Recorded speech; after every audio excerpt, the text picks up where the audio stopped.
5 signs a fearful avoidant is not ready for a healthy relationship.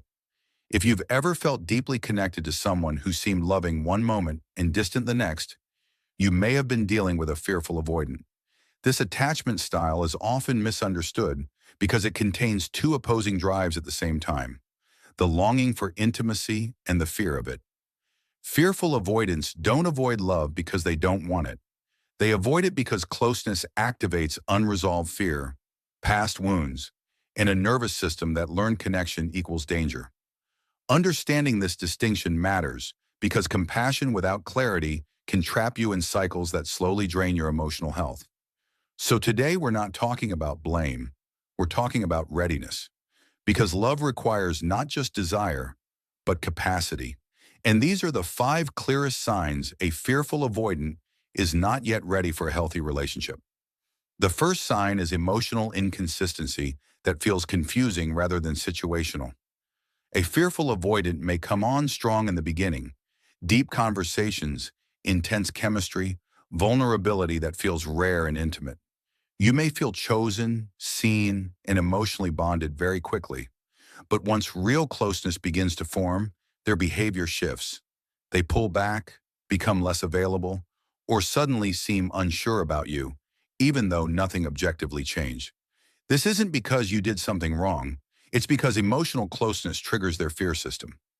Instead of regulating that fear internally, they oscillate, moving toward you when they feel lonely or unsafe alone, and away from you when intimacy feels overwhelming. In a healthy relationship, emotional availability might fluctuate due to stress or life circumstances, but the baseline remains stable. With an unready, fearful avoidant, the baseline itself is unstable.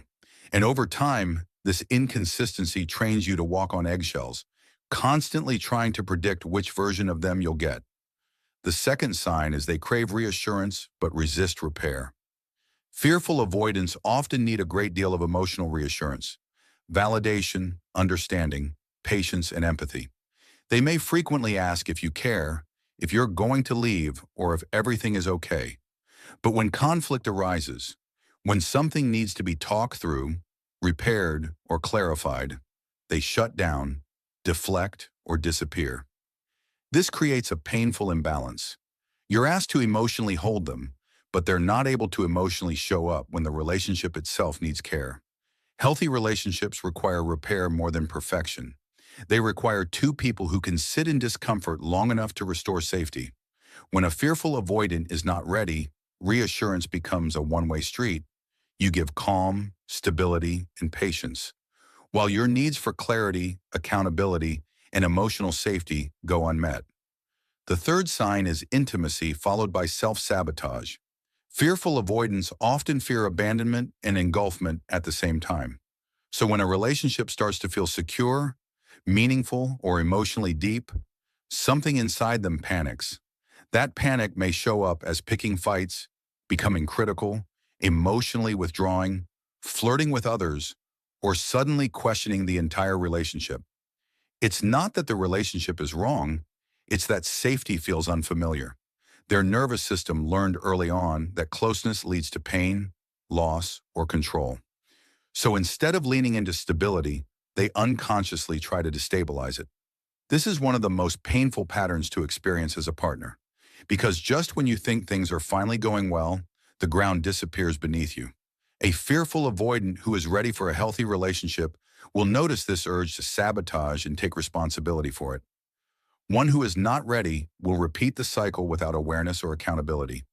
The fourth sign is they intellectualize emotions instead of feeling them.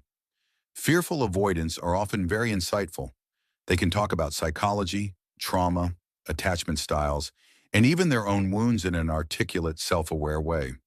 But insight is not the same as integration. When it comes time to actually feel emotions, grief, fear, shame, vulnerability, they disconnect. Conversations stay theoretical rather than emotional. Apologies may sound logical rather than heartfelt. You may hear explanations instead of empathy. This creates a subtle emotional distance that's hard to name, but deeply felt. Healthy relationships require emotional presence, not just emotional understanding. If someone can explain their trauma, but cannot stay emotionally present during relational tension, they are not yet ready to co-create safety with another person. The fifth sign is they want connection without responsibility. Fearful avoidance may deeply want love, companionship, and emotional closeness, but struggle with the responsibility that comes with it. Responsibility doesn't mean perfection. It means consistency, communication, and consideration of another person's emotional reality. An unready, fearful avoidant may avoid labels, delay commitment, or keep the relationship ambiguous while still enjoying emotional intimacy. This keeps them safe from feeling trapped, but it leaves you emotionally suspended. A healthy relationship cannot exist in emotional limbo. It requires two people who are willing to show up, not just when it feels good, but when it feels uncomfortable. Wanting love without responsibility isn't malicious, but it is incompatible with a stable, healthy bond. Now, here's the most important part. Someone being not ready does not mean they are incapable forever. Fearful avoidance can absolutely build healthy relationships, but only when they are actively working on emotional regulation, nervous system safety, and relational accountability. Readiness shows up as self-reflection that leads to behavior change, not just awareness. It shows up as the ability to stay present during discomfort, to repair after conflict, and to tolerate closeness without running from it. And here's the truth many people need to hear. Your love cannot heal someone who is not ready to face themselves.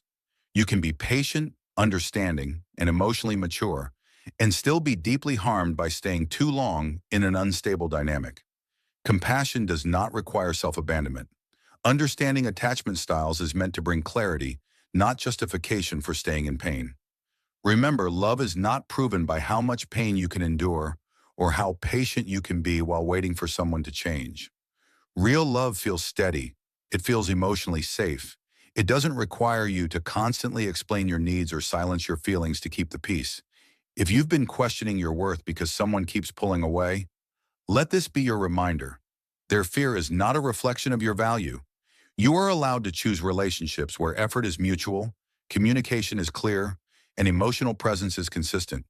You're allowed to step back from dynamics that keep you anxious, unsure, or emotionally depleted, even if there is still care, history, or attachment involved.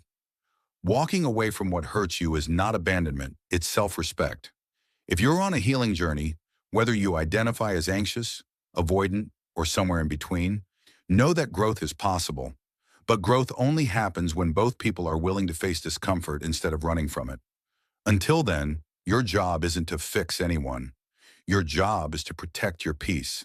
If this video helped you, consider liking it, sharing it with someone who might need clarity, and subscribing for more psychology-based insights on attachment, healing, and emotionally healthy relationships. Thank you for spending your time here. And remember, the right connection won't leave you constantly questioning where you stand.